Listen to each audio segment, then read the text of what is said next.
أعوذ بالله من الشيطان الرجيم. بسم الله الرحمن الرحيم، والصلاة والسلام على محمد وعلى آله وصحبه ومن تبعهم بإحسان إلى يوم الدين. أما بعد، أمبارح إسلامه لم يلبغ بلاجرين فلك بغ بلاجرين جين فانتان بلاجرين بدوينا كبين 29 avril 2018. Ame ala fokala wal nyimanda mbadi ona bal makediro inshallah bakas dik sangare Libreville Gabon. Bi amena broke kuma doka kuma mi ni abega jiye bele jele mene ame yorom na bi nabe mo kamana gan kosbe o kuma nje jume mbade islamawo o de boli amba Fatima tu, yani Fatima ni Abubakar Sidiki nyongon chelaka. Kuma imena abetaringa segi. Kramo ye chienfo Allah ka segi hali sa kuma abega taringa segi. An kala ndo fina bina an dado ala. Kramo ye chienfo nyana. Ubana ko te chienfe. Aforo nyana ko kata kalanga yero kana mugo sege. O mason. Bana kalon tige la sasa obe kalon tige ka da Abubakar Sidiki la. Bana kalon bana o bolo so obe kalon tige ka da Fatimatu la. Kalon tige ka da Alakira la alayhi salatu wassalam. Sabo be dogoya ka Fatimatu yere dogoya ko kore ka fo ko lu Fatimatu aka parta bagawi. Kasro obe ka Fatimatu yere dogoya ka kalon dala. Mbadeu ujodo be ka strictly Dajjalu do be Mali kono sisan. Mogobe Mali kono bi munu ni Abu Jahil yere ka fsani adoye, car Abu Jahil ya déclaré quoi l'était islamé. Abu Jahil keleke ka islamiyad détruit fukata se asadoma islamé chitte son ateka ek dina nyini Abu Jahil fait parce que ya fo benyana déjà quoi l'était islamé amma so ngare bla dina fa nyini na nga amesiga famun chuko dumena Mogomi dine gloki takado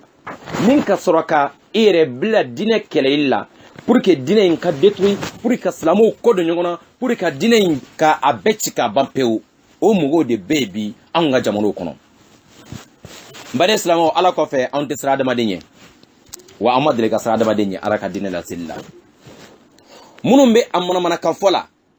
be ka kalonda Fatmatula be ka kalonda Abubakar Sidiki la be ka sabo bela jirin dogoya weka kira Muhammad sallallahu alaihi wasallam o yere dogoya wa umada umade wekla ka foko islamo comme awka dina nyefo aw nyana ko halni nyere te islamai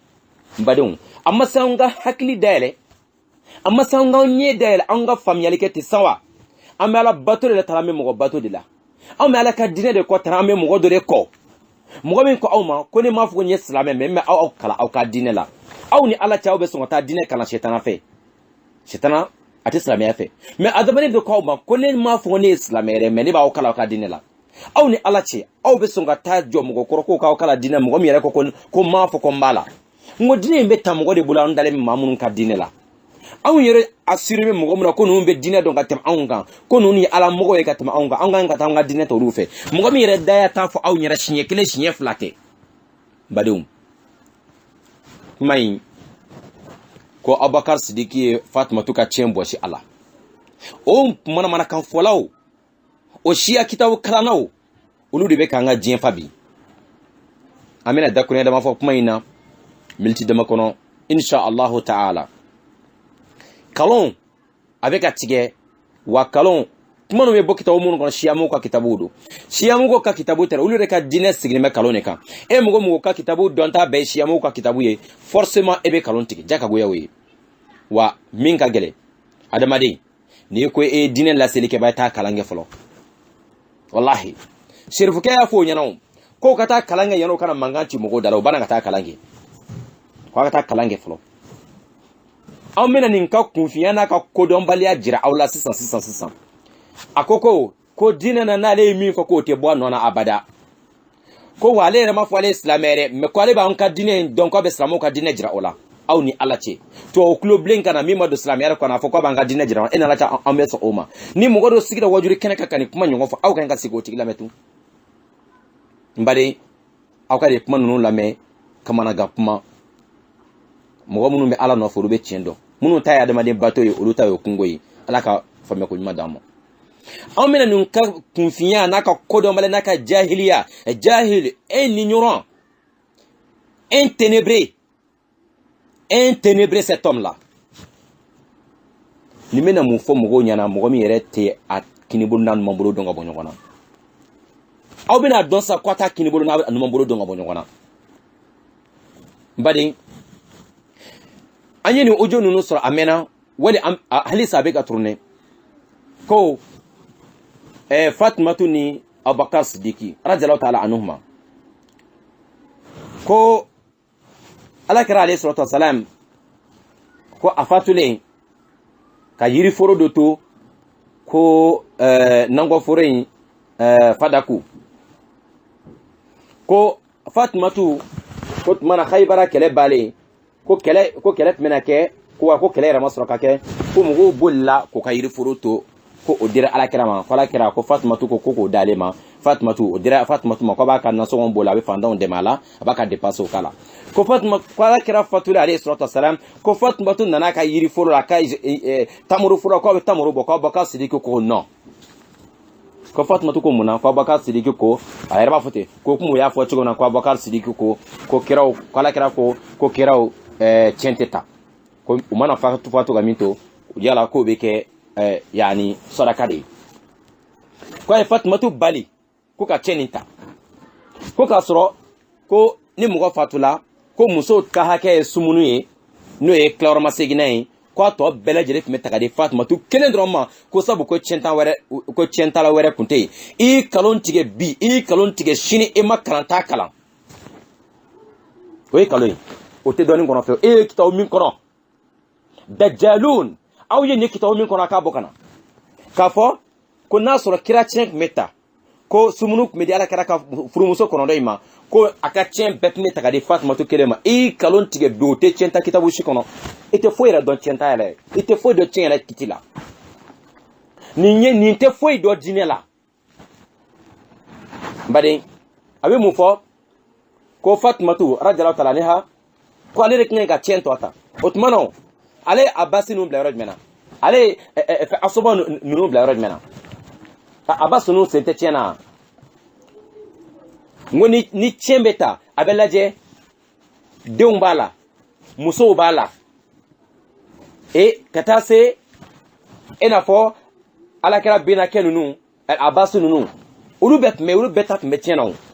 mun ko so i b'a fɔ ko musow dɔrɔn ko tiɲɛtaba wɛrɛ tun tɛ yen Abasi ninnu dun tun bɛ balo la kazab n ye kalon bilen in tɛ kitabu si kɔnɔ n baden aw tugulu bɛ mɔgɔw de kɔ wa tara anw tugulu bɛ ala de kɔ wallahi cɛ o cɛ n'i bɛ ala kɔ aw ka ɲɛ yɛlɛ ka tulo dayɛlɛ hali n'i ma kalan hali kunfinw ye ko minnu tiɲɛ dɔn nin bɛ ka mɔgɔw fili o sira kan aw ka na n y'a ka kalon kelen kalon tigɛ aw ka dɔnnibaga bɛɛ ɲininka mɔgɔ fatulen e fanjiniw bɛ yen e musow bɛ e denw bɛ yen ko tiɲɛ ka ta ka di den dɔrɔn ma ka musow ta bɔ a la ko a banna ko tiɲɛ tabaga wɛrɛ tɛ yen o tɛ tiɲɛ ta kitabu kɔnɔ mɛ a tɛ bali mɔgɔ la dɔnni ko don n badenw ko o kɛra min ko Fatimatu ma kuma alakira fɛ tun ko Fatimatu ma sɔn ka kuma Abubakar Sidiki fɛ kabi Abubakar Sidiki a Fatimatu ka tiɲɛ bɔsi a la ko diraki alaja ka goya ka sigi n'o ye ko sabu ko alakira ko ma ko kiraw tiɲɛ tɛ ta ko Abubakar Sidiki y'o kɛ tuma min na a b'o ka siya kitabu dɔw kɔnɔ ko Fatimatu ma kuma Abubakar fɛ tun fo ka taa se Fatimatu fatuli ma o ye kalonfin o ye kalon ye Fatimatu min bɛ hadisa kɔnɔ ko in kɛlen ka ban Fatimatu ma kuma tiɲɛta ko in na tun fo ka taa sa saya ma o de bɛ kitabu kɔnɔ mɛ olu y'o kuma in yɛlɛma ko Fatimatu ye da tigɛ Abubakar Sidiki la fo ka taa sa saya ma ko Fatimatu ma kuma Abubakar Sidiki fɛ tun kalon de don n'o kɛra tiɲɛ ye o ye Fatimatu danbeya ko a ye kɛra ka taa sira fɔ ɲɔgɔnya o ye Abubakar Sidiki fana danbeya ko a ye fantanw ka tiɲɛ minɛ ka sigi n'a ye jakagoya la ko a ye haramu nafolo dun n baden nin si tɛ bɛn sababa kɔnɔ Fatima ala kira ko ma hadisa kono ko la yahillu lil muslim an yuhajira akhahu fawqa salasin ko ate beslameshi mashi limane bashi ko ke datige sala banyon ka sekle sabala karamoke e ko aw kali o kitabo kundan kono asebele mo kono ko Fatima to Mabakar Sidiki fa sanga fa saya ala kira dungo ko e haramu ye do ba ko Fatima to ala kira ka maka so sowa Fatima to sunga datige chogo di Fatima to limana ba muso islam muso ka présenter aljana kono ale be datige chogo di Abakar Sidiki fa ta saya ma ala kira dungo ke haramu ye o e kaloy aw kata kalange ama fo ni dajalu nunu ye jiala ban dajalu ka fo yana ko kata kala yano kana mugo fereke dina kono ka ka an bawna fa wata tayro yere do lable dina kono mbadi o be kala ka mu refatun ako Fatimatu ko cento mik nyatai ko ala kira fatule alayhi salatu wassalam ka so mi freto ala kira sutra la yoromina ko so in fre ko be jete chena donc ko so in fre nganka ko so ni Fatimatu tay ko Fatimatu Allahu akbar ka kalondo la manaka confiant anaka ignorance inténébré e be saka limé de joma mbari ko munkela ko Fatimatu nane kanto ko bon c'est ça no banaka chento dalema no banaka tamoro dalema otmana ko Abubakar min sudona alakra yani kerefe aisha ka sokono ko mara fene sudona o kerefe ko mana ko be o so sara saralewa ko location sara ale aw ni ala ci kabi aw be aw de la ka hadisa jumemme kira non ka watire ko me pama location ko maka ko yara ko bo yoro location o bo yoro so sara alewa aw de la ka so sara ko mami ala kira non ka watila ngom go bore maka kana kila ma fu ko ka so ta location na de abe comme nantara bursuko na aw be location ko mami bursuko na la nunu ye jena ba kuma ode nunu manu kute watila location ka sota sarala e ba sara kala ko Abakar nun dala yoro mina ko yara ko bo yoro sara ala kirayewa yani o bo yoro sara ay Fatimatu yiwa sabo ko ye Fatimatu ka chendo fene Fatimatu kelen doro nek nyala ka chentala o donwa mo muso kono ndok mbey mo abasi nunu kumbey onono don kumbey mo go so ndoro me Fatimatu kelen doro na ka kalonda ni muso bayna no maninke ka sherifuya ko o kokoro koko o fanga yele mogo tena ka dore mawdoma mbadon nunu me ka kalone tige ka adamadon fili ayre dadungo ko alma fuka l'islamé o bela adamadon te ka nyele mbade ay mu fo yanno ako Fatimatu ko yala ko yoro mena sara alewa ko yo fo jonima aw kan ni kuma ni me hakli dankuma hal ni makala ni bote kungolo kono ebe so ne kuma fo chugud mena ko Fatimatu ko Abubakar Sidiki ana Umar ko lujmu sudala ala kira kerefe yara ko yoro bena sara alewa wallahi hali mugo mi sanfla dron ke manara sala mugo mi sanfla san sabake kala na dron o tigi yoro en famia hali mugo mi madere ka sigi banka la melikelaw munu ma ko chuchola amugo nyimo be munu me ka dina nyi ala kanu kanda do ta te dina ko do ta e mugo ko de hali sa ala kanu be kanda nga kil hali mamite to ko sebelo dina kana sila beya don ko Fatimatu ma Abubakar kabrouye beya don ko Fatimatu ma Omar kabrouye mais on va aller où ouvrez les yeux c'est ça dans la foi on gagnele en Allah te Fatimatu Omar kabrouye ko Fatimatu ko Omar mi sudona ko eske ko Omar ni yanka kanwa ko so ko ba ayoro location sarayewa ko yala ko Abubakar mi prince sudona ala kala kala ko yoro location sara parce ko so ni al Fatimatu tay aw ni Allah te Fatimatu yi Abubakar kabrouye san dole be Fatimatu sayani Abubakar sayace Fatimatu di make mugo fola ala kira kaso mugo la min saraka to kira alayhi salatu wasallam 6 mois seulement ala kira fatule alayhi salatu wasallam 6 mois kalo woro Fatimatu fatula alayhi salatu radiyallahu ta'ala anha o kelen ko fe ngo Abubakar Sidiki sangele nin kalo woro ke Fatimatu fatule ko fe Abubakar ye sangele kalo woro ke Fatimatu fatule ko fe Omar ye santani kelen ni klange Fatimatu ko fe aw ni ala te mugo mi rete histoire yere do simple histoire même histoire sana mais histoire a te foi do ala o bi da jo ma bala na ko ma fuka islamé de mais ko le islamo ka din aw te so tanga dira nya fanya na aw manga dine kala islamo de bulu mugo munu sona ko lu islamé amanga dine kala o de bulu aw ni ala taw aw te nyele sawa Abubakar Sidiki no Umaru che aw ka kitabu bella de nya kono hal na makala aw de la ka me ko Fatimatu tura ala kirala san kaloworo aw makala aw de la ka me ko Abubakar Sidiki san fila de ko Abubakar yani ala kira ko Abubakar 100 ans yani ay san fila ke o ko Fatimatu fatura san kelen ay san kelen ni kalo woro ke Abubakar so la ka fatu Fatimatu kaburu bora kaburu kono de sa naka kasange ka so kana joko muna ko Abubakar so dole fa kere fa wa ha voilà ko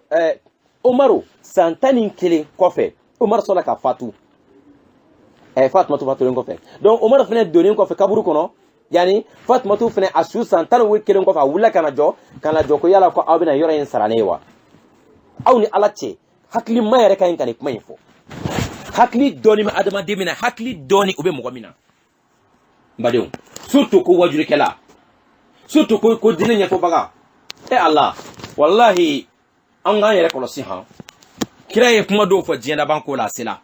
والله كو وجر كلا دعاة على أبواب جهنم كو وجر كلا دو سيجل من جهنم دربك مغو ولا كنا جهنم كنا دو كنا كل مغو لم كو تا جهنم كنا كذا كذا سادي دو كو وجر كلا دو بجهنم دربك هذا ما دون ولا نا أو كنا مغو ميكا كلام بانون تيجي مني وكوسو كلام ميكا تيجي كورونا دونغودو كورونا أيام يلا ما كو نين دونغاي وبلا مغو بوتشيلا ونافع أو كان يلاجسا أو كان يلاجه هل نوتي كورونا دون aw na don ko ntigi kalon tigele aw na me ko depuis la ko ni me ka kalon tigɛ aw ye Abubakar no Umaru ina la ci Fatimatu nunu kaburi ko wala avec Abubakar no nyingale ke ko kun ko Abubakar no majira ka foko ko mɔgɔ si ma yen ka kiraw tienta ko mɔgɔ si ma kan ka ani ka nabi mo tienta ko be di saraka de la ko de sabato de ma ko mana ko su nana do ala kira kɛrɛfɛ minge ko o yɔrɔ in na ko yala ko ko kore ko so yinga ke fanon time mais e ko ulu nana do ko yala ko e jien nyine fanda on fe folo yano o suka do yore inawa aw ni ala che ni hakili ma pmare ko e Fatimatu ka soyi Fatimatu kira ya fa nyina radhiyallahu ta'ala anha kira ka to banana Fatimatu mako me jiena wa aw ni mako be jiena ke inda la ke Fatimatu mako me jiena aw be kamin be kalonda la kwa yin kele inke akache no fe aw ni ala che Fatimatu muso bain aw be ka muso tonyo aw be ka Fatimatu tonyo aw be ka tonyo an ka sin ko fa ka tubi Fatima aw be ka Fatimatu ngi jien deni abe sogo keleke abe chengo keleke aw ni ala che Fatimatu yoke Fatima radhiyallahu anha kila de kwama ka to banana Aisha kerefe ko yala ay kuma do fa e gino Fatimatu kashina ay kuma wore fa e gino Fatimatu yelela ama kuma info Aisha me kila fatule Aisha anyininga akono ko kila kinye kuma folo min fone ko abena saka banaina ko kuma flana ko ne folo de betu kale ko ale salim ko fe ko de ko son ko ale yelela Fatimatu kun dale mala ko ale ka saya to manja o beta munke jien chenkola ngo jien la ba mungo de be nyongo sama na tribunal ne fe ona chena aw na ci Fatimatu ni jien de nunu tigala jien na kranke ebe jien fe to nunu kunte jien fete non ni beke kunye awero ka intere de Fatimatu ko tere kira ka so mugo ko tere awero mako bede ka awye dine kura min créer ya saka jama sama kana dine kura ina point ko mugo tsige ka kuma kan wuri ko ne mi fo ko te bo anona o e kalon finye bi ko mugo bela jere don baga fo mami ko domina ko ne ya bedon baga mais mugo min ko domina ko ne nyogote nya bedon o tigi de chenga baga e rekolo sa tigi la de au tigre le plus ignorant du monde mon ma connaît à bedon celui le plus ignorant du monde le plus ténébré mon ma connaît nya bedon tate bois dona c'est le plus ignorant c'est le plus ténébré mbadon aw kan la me kosbe Fatimatu yeniwa munu me wo chila dongono aw kitabu do sura mi maja ko Fatimatu Abubakar kaburi ako fanya nake nunu mana comme shia mogo kitabu kono shia mogo ye fe munu labe o yoka dina re kaloyi kuma ta kitabu yerema aw shi dole no na ante na mbaw na fa to bula ka to ko manipulé am me tien fo ye bi la har na sir ala ta na fo ko en change wala ni min bana o yo kungo ni min fene sur alhamdulillah na aw na ntafo ante na sran musa obro meru no bolo tigela o bela o bolo kunguru be ka barake oui o mana amena komi ameta njami hali kunfin bebe komi tiendo don bogo masiko don obe wo chila dongodo subhanallah mbare awni ala che ko Fatimatu tara jo yiri furo la ko ba ka yiri tige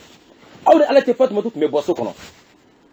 ko Fatimatu tara ko ba ka yiri den tige aba ka tamuru bo ko bagara ko no ni majra ko Fatimatu me boka yala de ni Fatumatu ni dɔgɔlima ka se Fatumatu ma.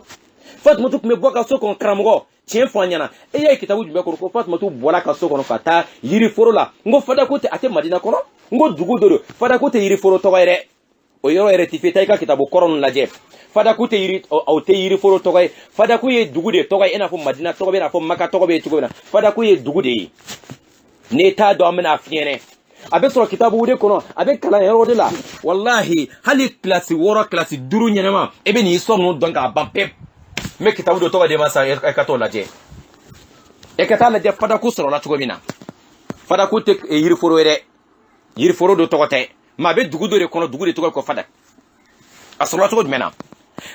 a sɔrɔla karamɔgɔ e t'o yɔrɔ dɔn min'o f'i ɲɛna i t'a dɔn parce que i kalon tigɛ e ko non k'a sɔrɔla kɛlɛ foyi ma kɛ yen kɛlɛ ma kɛ yen bi kɛlɛ ma kɛ Fadako la abada Silamɛw ma deli ka taa kɛlɛ foyi kɛ Fadako ko mɔgɔw bolila ko ka yiriforo to o ma boli a kɛra san min ma san da f'i ɲɛna Ala kɛra sallallahu alaihi wasallam a si sanga tun bɛ san 60 a don kama Fadako sɔrɔla don min na Fadako sɔrɔla san min Jafar bin Abi Talib ninnu bɔla Habasha kana o san de o waatinin yɛrɛ la o tile damani yɛrɛ kɔnɔ Abu Hurairah donna silamɛya la waati tile damani min kɔnɔ a kɛra waati de la kira si tun bɛ san 60 a kɛra Ala kɛra ka Madina sigi san 7 na tuma min na anw taara Khaybara ka taa Khaybarakaw ka taa tasuma tugu la k'o corriger Ali bin Abi Talib radiyallahu ta'ala anhu a ye Khaybara dayɛlɛ kira ye drapeau d'Aliyu ma ka Khaybara dayɛlɛ kɛlɛ min sen fɛ Khaybara dayɛlɛli ka tasuma tugu Khaybara mɔgɔw la o nana ye solution t'a la o tɛ s'anw na o ye mun kɛ Khaybarakaw farala ɲɔgɔn kan ko an bɛ sulhu kɛ sulhu ye bɛnkan de ye o bɛna accord signé accord de la paix o de ye sulhu ye ko bɛna accord de la paix signé o ni silamɛw de ɲɔgɔn cɛ ko kɛlɛ ka jɔ an ka bɛnkan dɔ la o bɛna min na ko k'o ka yiriforow di silamɛw ma Khaybarakaw y'a ɲini kira fɛ ko k'olu to Khaybara et puis olu de b'u ka dugukolo dɔn olu de b'u ka sɛnɛ kɛcogo ɲɛdɔn olu yɛrɛ bɛ sɛnɛ kɛ yɔrɔ in na ni tamaro cɛyala n'o ye tamaro labɔ silamɛw ka hakɛ o bɛɛ nɔ b'o di silamɛw ma olu yɛrɛ b'o ta est-ce que y'a faamuya bɛnkɛlaw kan dugu wɛrɛw bɛ yen nɔ silamɛw wulila ka ɲɛsin olu ma Fadako mɔgɔw de bɔra o kalama ko silamɛw Khaybara Fadako mɔgɔw dugu in fana tun ye yahudiya dugu dɔ de ye o y'a ye k'a fɔ silamɛw sera Khaybara la olu tɛna se Khaybara la olu filɛ ka délégation de wuli ka na e ko k'o bolila kɛlɛ ɲɛ o ye kalo ye kɛlɛ ma kɛ ye karamɔgɔ e ko i ta tɛ wuli m'a f'i ɲɛna k'a bɛ wuli kalo don tɛ taa kitabu lajɛ i kalon tigɛ bi kalon tigɛ si an ta kɛ dhab dajjal a ye mun de fɔ yan nɔ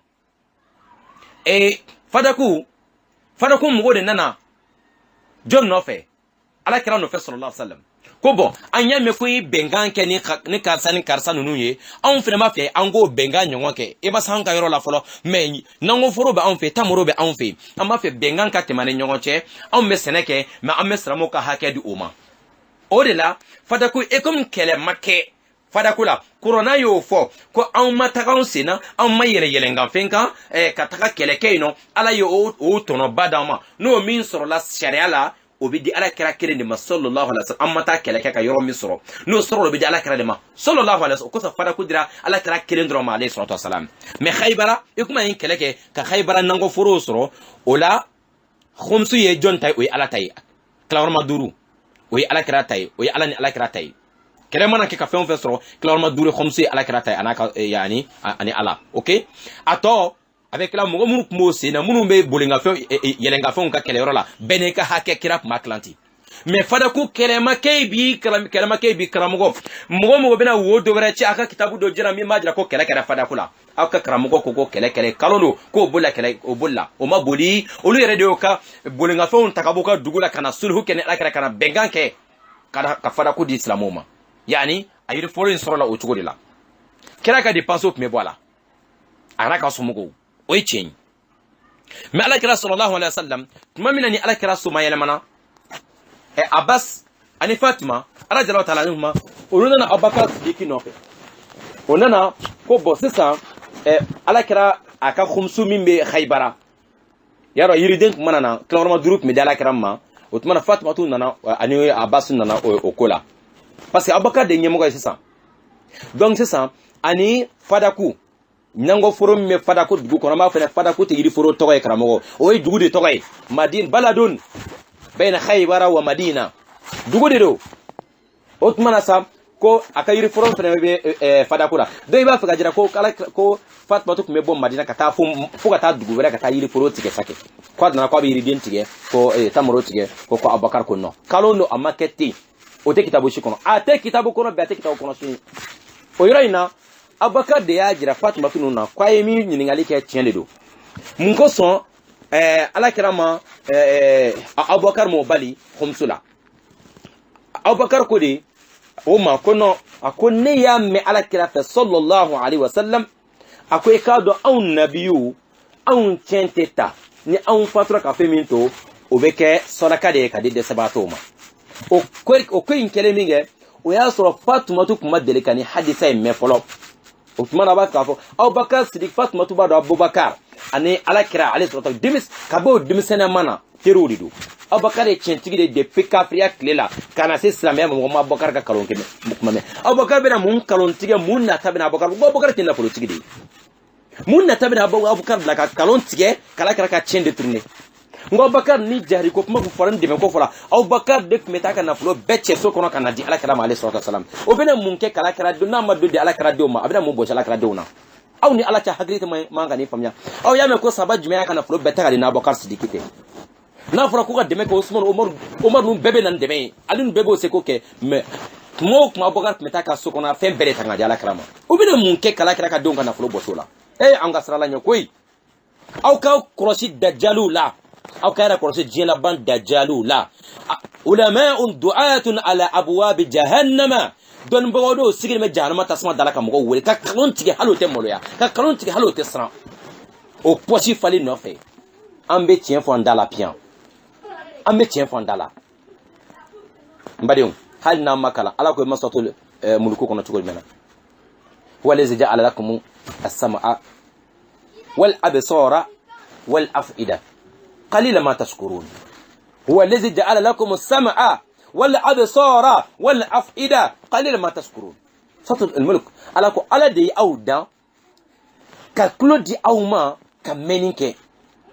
ka nye di awma ka yelike ka duskun da awma aw ka hakli so ko me ko mo tambe ko tala wal nyimando mo tama ere be olote obe ka meninke no klo e meka afa ala chena nye cheme ka tugo chen ko odi ala wal nyimando lo chama de bana qalilan ma tasbur mo tama de bana obe cheme mo be banga tugo chen ko obe chen yo be banga tugo chen ko parce que anga karsa duskun mo bolo ka famiyalike mo be chen ye o te sunga tugo chen ko wa do robe balarana ala qulubihim do robe duskun datu kala kasere ka do duskuna olu nyete yela fo la hara jodo ala kan kisa bo juma kuluma mbadum ni bedo no kunu yasani na aw anka don ka fo ko don baga be manga kalame kalon tigela munu re temmo ka kalon tige hal aw munu yere ku fi obe komi tiendo aw ni ala tere be komi tiendo don baga do ko kalon batike e be kala ka tugo tigi ko tegara fo la il est temps qu'on ouvre les yeux marcher avec les yeux ouverts pas avec les yeux fermés. On ne doit pas suivre les ignorants, des ténébrés, des dajjaloun,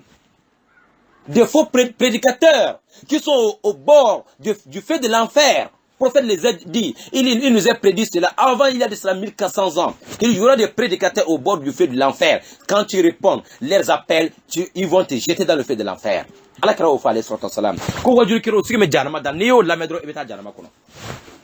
Akara croise mo ngami raconte ko ma fko ni islam me ma kala ka dinela la hara ebeta fko kunta kalama abeta de la rafu ala nek nyafo nya ko ntala de nek nyafo nya ko nta doy badon an ga yere kolosi ni kuma nununa amina mun faraka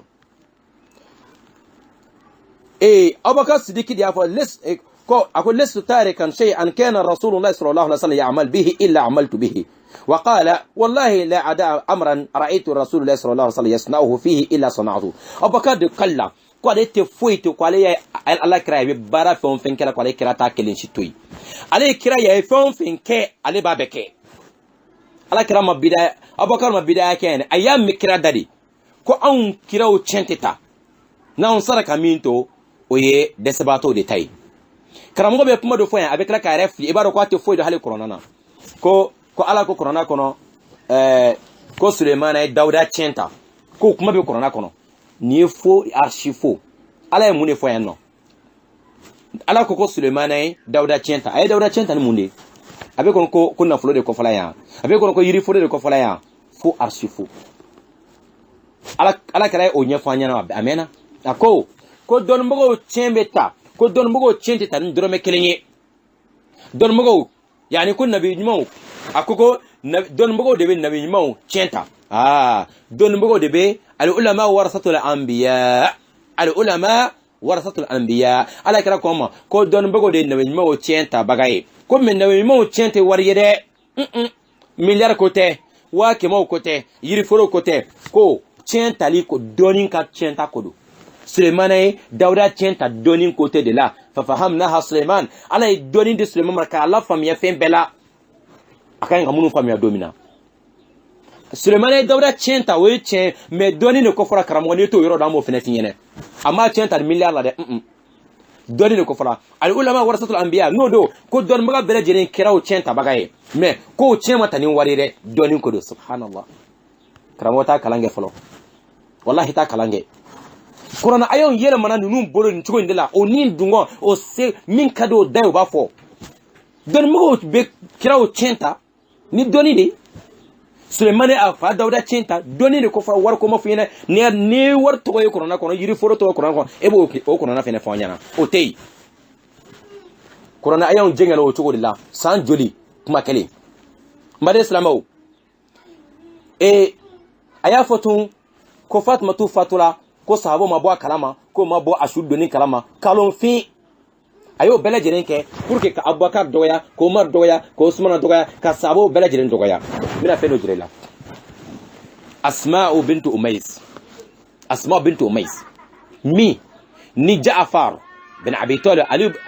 Ali bin Abi Talib balimakɛ ka muso Asma ani Ja'far taara Habasha olu nana Khaybara ka bɛn Khaybara kɛlɛ ban kuma yɛrɛ ma Khaybara kɛlɛ dayɛlɛ la Asma'u ni Ja'far nana ala kɛra ko nasɔndiya ko fila kɛla Khaybara dayɛlɛ ni ani Ja'far seli n t'a dɔn a fila min kɛra nasɔndiya ka tɛmɛ min kan nka a ma tɛmɛ dɔɔnin kan kɛlɛ dɔ wulila mɔgɔ ta to kɛlɛ silamɛ mɔgɔ 3,000 kafiri mɔgɔ 100,000 100,000 plutôt kafiri mɔgɔ 100,000 Ja'far Tayyar ani Zaid bin Sabit ani Abdullah ibn Rawah ani Ja'far bin Abi Talib nun cɛ 3 ala kɛra o nɔmɛ ko karisa ye ɲɛmɔgɔ n'o bɛna karisa ka drapeau ta n'o bɛna karisa ka ɲɛmɔgɔya ta Ja'far n'u ye kɛlɛ kɛ o kɛnɛ de kan ka kɛlɛ kɛ ka kafiri burun o y'a kini bolo tigɛ ni drapeau ye a ye drapeau ta ni numan bolo ye o y'o fɛnɛ tigɛ ka ben a ye drapeau ta n'a bolo kunguru ye o bɛɛ la kafiriw ye kalan bari Ja'far la a ma ko don abada Ja'far bɛ ben tuma min na kalankisɛ min yɛrɛ a kɔ la a ka ca kalankisɛ 70 ye beseda muruda ni kalankisɛ nɔ Ja'far sala o cogo de la Ja'far muso Abubakar Sidiki de Ja'far muso furu a fatulen kɔfɛ naam Abubakar Sidiki ale de Ja'far muso furu Ja'far muso de tola ala kɛra aw ni ala cɛ Abubakar Sidiki muso o de Dakawuri terimuso tun ye Fatumatu ye ne tɛ sɔ dɔ sa taa kalan kɛ classe 4 kalan classe 5 kalan classe 6 kalan o tɛ foyi ɲɛ diinɛ ko la bi Abubakar Sidiki muso Asma bintu Umais ale de tola Fatumatu kɛrɛfɛ e n'a fɔ ka baarakɛla su ni tile ale de tun bɛ Fatumatu kɛrɛfɛ jɔn de Fatumatu su ko n ko Asma de don Abubakar Sidiki furumuso ko kɛlɛ bɛ Fatumatu ni Abubakar cɛw Abubakar dun muso tile ban yɔrɔ ye Fatumatu ka so kɔnɔna ye ale de ye Fatumatu ka baarakɛla ye ale de ka Fatumatu dɛmɛ a ka fɛn bɛɛ la tuma min na Fatumatu da don k'a ka saya ma surun ɲana a ye mun de fɔ Allah taa kitabu lajɛ sa taa kitabu lajɛ سيرة النبي المختار لفضيلة صفي الرحمن مبارك القفري تا كتابو لجيم بالمكان alors Asma bint Umais a trois Fatumatu kɛrɛfɛ don dɔ Fatumatu de ko ko ni mɔgɔ parce que a dɔn k'a ka saya kuma ka surun a ko ni mɔgɔw fatula k'u bɛ muso ta fini na ten dɔrɔn ko mɔgɔw ɲɛ b'a forme na k'o man d'ale ye Asma ko k'an tun bɛ Habasha tuma min waati min na an tun bɛ Éthiopie anw ye fɛn dɔ ye Éthiopie n bɛ se k'a jira o de ye Asma de nana n'o fɛɛrɛ in ye ko ka su don dɛbɛn kɔnɔ anw fɛ yen i b'a sɔrɔ n'o ye su kasange o bɛ tila ka dɛbɛn dɔ dilan k'a meleke k'a bila o kɔnɔ a y'o fɔ Fatumatu ko ni ne sara aw ka ne fɛnɛ su kɛ ten a bɛ ka nin fɔ jɔn ni Abubakar Sidiki furumuso Asma bintu Umais bari Allah ça fait peur et c'est la honte quelle ignorance o kɛlen tuma min na mun de kɛla Fatimatu de y'a jira Asma bintu Umaysila akoni ne fatula ma fe ne shuku tola mo wara kana do ne shuku tola kan eni Aliou kan ne shuku Fatimatu bintu yani Fatimatu ya fo Abubakar musoyi ko mo wara kana na kwa ka to parce que atme molo ya kojugu atme molo ya dambe ni bonya ni karama o mi kumala ta fe beka do ale kan ode kama okoro te ka foko sabo bana kataka aka shuku ya kerola ode la Aliou ni Asma'u oye Fatimatu ko e pma nya fo tugomina muna Fatimatu ka shuku ya kera Fatimatu bana sungolo de sungolo kile sala yoro Fatimatu ka shuku ya kera souffre parce que Fatimatu ko même molo ko juga ta fe kile fe beka le shuta tola kataka Fatimatu shu dona souffre et comme même molo ko jugu odila amabe saba chama mana be aka shuku ya ma mais saba jamakulu were mais munu be to do le no onu chiamu ko ka kitabu do kono ko voilà ko Fatimatu shu dona ko Aliou mataka ani ko Abubakar mataka Osman mataka ko voilà ko tatigendala mais Fatimatu ni Abubakar c'est subhanallah au bi Fatimatu dambe ko ala kara ka disa soso ka fu mo man ka datige islam nyona kazbun wa buhtanun odila o kuma e kalo infine naam Fatimatu jonne sala Fatimatu shukan jonne sala Fatimatu shukan radiyallahu ta'ala anha kuma min Fatimatu no be sala shukan mune kala e Ali ibn Abi Talib ali da fo Abubakar ma ko Abubakar ka temenya fe ko ka sili Abubakar ko no ka e Ali tu ya ko ya Abul Hasan Al-Hasan fa ka etu ya nima yin ka sili Fatimatu kan odila Ali koma Ali kala ko no ko ma shite seli Fatimatu kan ni e Abubakar sidikite ka Fatimatu yato banana ngu Aliou nana nofe yani Abubakar Sidiki nana kana ko bina jenyini ka doka folike oui o ala kira ka kuma yo ko muso shikana son cewere ka do ka so kon ka so e furke ma jenai o de kama o yo kuma beta ka yelema ko ke kuma were Abubakar ye nyini ngali ke Fatimatu la yani anana ko kada ka salam la mamna Fatimatu de fleka Aliou fleka ka jenyini Fatimatu fe ko wala ko Abubakar Sidiki nana ko be ka jenyini dala na be se ka do yani Fatimatu okele Fatimatu ko oho ko bismillah aduna ka barama to folike aw ko mugo munu kunte kuma nyongo fe mbadon nunu bela jele kuma de e chente kuma munu na mbade amajira la ka foko nunu ye jugya kaunde ye nunu ye kuma de prévute kuma munu na Fatimatu ye aka yiri foro deli min kefne atunta doni aya dominge amba kuma katun hadisa amba isa hadisa ya nyafanya non ko Fatimatu nana aka chen deliro la mamina ko ale ka hake chena parce que e comme dembela jere ni fa sala e ka ngane ka chen réclamer Fatimatu nyabale mo munu sala o de mena o fa ka chenta Fatimatu nana o de la Abubakar Sidiki Abubakar ya jira ka foko ko no ala kira ko ni ajira na sallallahu alaihi wasallam ko nyame ala kira ya jira na ka fo ko an kirawo an chente ta nan sara kaminto o fingedi hadisa nana de la ko Fatimatu ma kuma tun o kuma ina fuka ta sa sayama ulu fle ko yelama ko Fatimatu ma kuma Abubakar fe tun fuka ta saya sa saya o yo koro yelama ko ke kum datike ndala no Fatimatu ma kuma chengo kuma ina da tun fuka ta sa sayama parce que akunta do aya mesan ko ale fire de Abubakar e prévu jon dumay Fatimatu fire de ya fo ko mo alu ulu ka chenteta Fatimatu kuma dele ko mais ala est-ce que ala kra ka de sa mum bela jeremi est-ce que Fatimatu ye ala kra ka de sa beme